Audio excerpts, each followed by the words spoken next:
पुस्तक शूद्र पूर्वी कोण होते? लेखक डॉ. बाबासाहेब आंबेडकर. प्रकरण 8. वर्णांची संख्या 3 की 4. हिंदूंच्या सर्व वर्गातील लोक ज्याप्रमाणे युरोपियन ग्रंथकार असे सर्रासपणे मानित आले आहेत की हिंदी आर्य समाजात अगदी प्रथमपासून 4 वर्ण होते. शूद्र हे क्षत्रिय होते.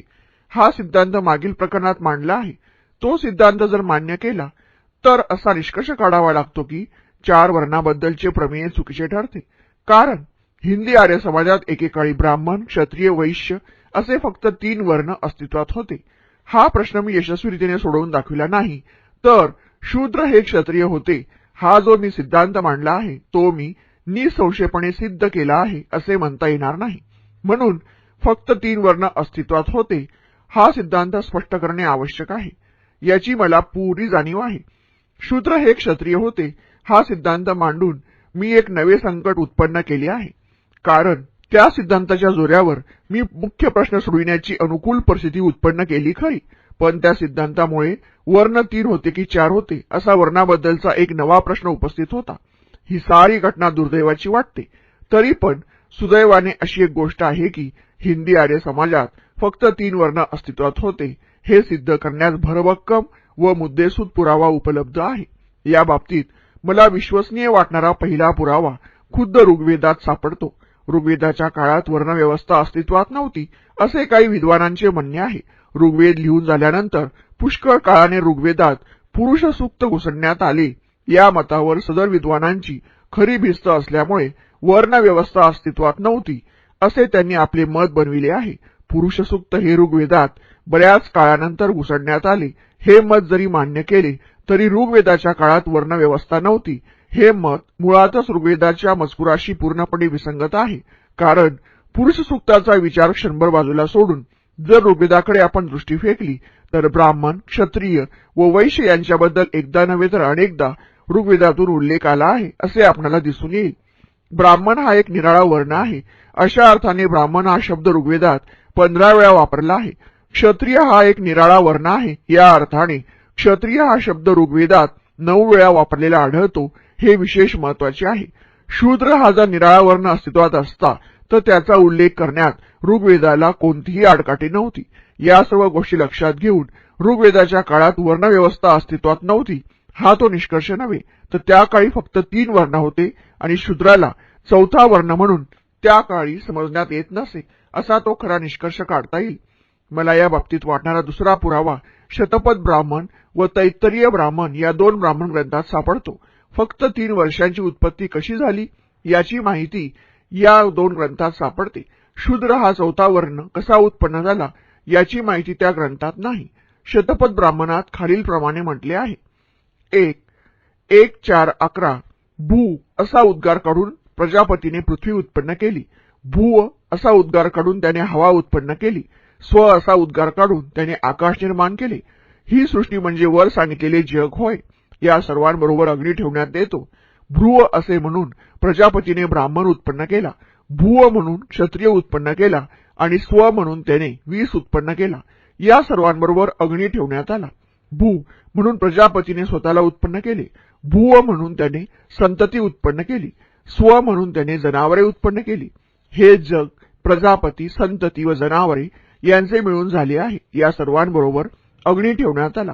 तैत्तरीय ब्राह्मणात खालीलप्रमाणे म्हटले आहे: 3, 12, 9, 2 हे सर्व जग ब्रह्मदेवाने उत्पन्न केले आहे. वैश्य वर्गाला ऋक श्लोकापासून उत्पन्न केले असे लोक म्हणतात. यजुर्वेद हे गर्भाशय आहे व त्यातून क्षत्रियाला निर्माण केले असे ते म्हणतात. ब्राह्मणांचे उत्पत्तीस्थान तोच वेद होय. प्राचीन काळच्या लोकांनी ही गोष्ट प्राचीन काळच्या लोकांनी सांगितली. हा घ्या माझा पुरावा. ऋग्वेदापासून काढलेले सार आणि ब्राह्मण ग्रंथापासून घेतलेले उतारे यांना एकत्र करून माझा पुरावा तयार झाला आहे. येथे स्पष्ट केले पाहिजे की ब्राह्मण ग्रंथ हे वेदा इतकेच प्रमाणभूत ग्रंथ समजले जातात. ऋग्वेद, शतपथ ब्राह्मण व तैत्तरीय ब्राह्मण यात असे स्पष्ट व स्वच्छ म्हटले आहे की फक्त 3 वर्ण अस्तित्वात होते. शूद्र हा निराळा व स्वतंत्र उत्पन्न झाला नव्हता आणि त्याला 4था वर्ण म्हणून समजावे ही कल्पना सुद्धा कोणाला नव्हती असे या 3 ग्रंथावरून स्पष्ट होते.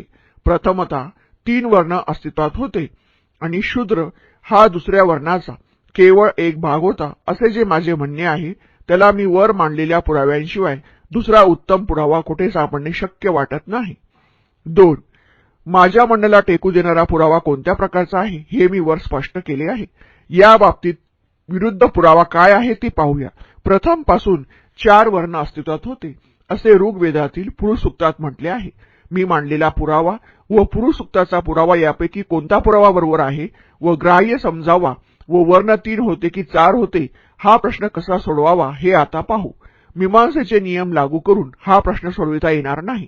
मीमांसेच्या नियमांच्या आधारे जर आपण या प्रश्नाकडे पाहू लागलो तर वर्ण अस्तित्वात होते हे पुरुष सूक्ताचे म्हणणे व 3 वर्ण अस्तित्वात होते हे शतपथ ब्राह्मण व तैत्तरीय ब्राह्मण यांचे म्हणणे ही दोन्ही खरी धरावी लागतील. अशी ही चमत्कारिक परिस्थिती आहे. काळ, वेळ, सचोटीची दृष्टी इत्यादी गोष्टींवर भर देऊन आपणाला हा प्रश्न ऐतिहासिक दृष्टीने सोडवावा लागेल. येथे विचार करण्यासारखा प्रमुख प्रश्न असा उत्पन्न होतो की पुरुष सूक्त मूळच्या ऋग्वेदात घुसडून दिलेला भाग आहे की काय. ऋग्वेदातील एकंदर भाषा व पुरुष सूक्ताची भाषा यातील फरक लक्षात घेतला तर सूक्त ऋग्वेदात घुसडलेला भाग आहे असे वाटते. सूक्त हे बरेच अलीकडचे रचलेले असावे असे सर्व विद्वानांचे मत आहे. या बाबतीत कोलब्रुक खालीलप्रमाणे म्हणतो, ते वैशिष्ट्यपूर्ण असलेले स्तवन पुरुष सूक्त भाषा, वृत्त व शैली या दृष्टीने ते ज्या इतर प्रार्थनामय भागांशी संलग्न झाले आहे त्या भागापासून फार निराळ्या स्वरूपाचे आहे. त्याचा सारा नूर आधुनिक पद्धतीचा आहे हे नक्की. संस्कृत भाषेची चांगली वाढ झाल्यानंतर आणि त्या भाषेचे व्याकरण व नाद माधुर्य ही उत्कर्ष बिंदूला पोहोचली त्यानंतर ते स्तवन रचल्यात आले असावे. संस्कृत भाषा जेव्हा वन्य व गावठी होती तेव्हा वेदातील असंख्य स्तवणे व प्रार्थना त्या भाषेत रचल्या गेल्या. ती भाषा सुधारत शेवटी ती अत्यंत मनोवेदक भाषेत नाद मधुर झाली. तेव्हा अशा सुधारलेल्या व पवित्र व इतर पौराणिक कविता रचल्या गेल्या. ती भाषा इतकी समृद्ध व उन्नत झाल्यानंतर जे वेद आजच्या स्थितीत दिसतात त्या स्थितीत त्यांची जुळणी करण्यात आली. पुरुष सूक्ताचे अंतरंग पाहिले तर वरील परिस्थिती खरी आहे असे वाटू लागते. या बाबतीत प्रोफेसर मॅक्स म्युलर यांचे मत खालीलप्रमाणे होते. उदाहरणार्थ 10व्या मंडलातील 9वी ऋचा नाद माधुर्य व एकंदर स्वरूप यांच्या दृष्टीने आधुनिक आहे याबद्दल थोडासा सुद्धा संशय नाही. तीत यज्ञ समारंभाबद्दलचे खूप उल्लेख आहेत. तीत तत्वज्ञान विषयक परिभाषिक शब्द वापरले आहेत. तीत वसंत, ग्रीष्म, शरद अशा क्रमाने ऋतूंचा नामनिर्देश केला आहे. 4 जातींचे मोजमाप ज्यात केले आहे असा ऋग्वेदात तेवढा एकच भाग आहे. भाषा लक्षात घेतली तर ती वरून असे नक्की वाटते की ती ऋचा ग्रीष्म म्हणजे उन्हाळा या ऋतूचा नामनिर्देश केला आहे. या ऋतूचा नामनिर्देश ऋग्वेदाच्या कोणत्याही इतर ऋचात आढळून येत नाही. हा शब्द ऋग्वेदात पुन्हा एका ठिकाणी आढळतो. ते ठिकाण म्हणजे 10:161:4 ऋचात शरद, हेमंत व वसंत अशा क्रमाने ऋतूंचा नामनिर्देश केला आहे. या बाबतीत प्रोफेसर वेबर यांचे मत खालीलप्रमाणे आहे. पुरुष सूक्त ही ऋग्वेदातील एक ऋचा मानली जाते. पुरुष सूक्तात सांगितलेल्या गोष्टी लक्षात घेतल्या तर असे स्पष्ट कळून येते की ऋग्वेदात जे भाग घुसडून देण्यात आले आहेत त्यापैकी तो एक भाग होय. पुरुष सूक्तात जे श्लोक आहेत त्यातील एकही श्लोक सामसंहितेने आपल्यात घेतला नाही. ही बरीच महत्वाची गोष्ट आहे. नैगेय म्हणून जो पंथ आहे त्यातील लोकांनी सूक्तातील पहिल्या अर्चिकामधील 7व्या प्रफाटकातील पहिले 5 श्लोक निवडून काढलेले आहेत. ते आधुनिक काळी रचलेले श्लोक आहेत असे त्यांचे मत आहे. त्यांची पक्की खात्री नाही. 3. पुरुष सूक्त हे फार प्राचीन काळी रचले गेले की अगदी अलीकडच्या काळात रचले गेले हे सिद्ध करण्याचा एक मार्ग वर सांगितलेला आहे. याला दुसरा एक मार्ग आहे तो आपण आता पाहूया. वेदाच्या ज्या अनेक संहिता आहेत त्यातील किती संहितांनी पुरुष सूक्ताचा अंगीकार केला आहे हे शोधून काढणे जरूर आहे. निरनिराळे वेद व संहिता यांचे या बाबतीत परीक्षण केल्यानंतर आपल्याला पुढील प्रमाणे परिस्थिती आढळून येते.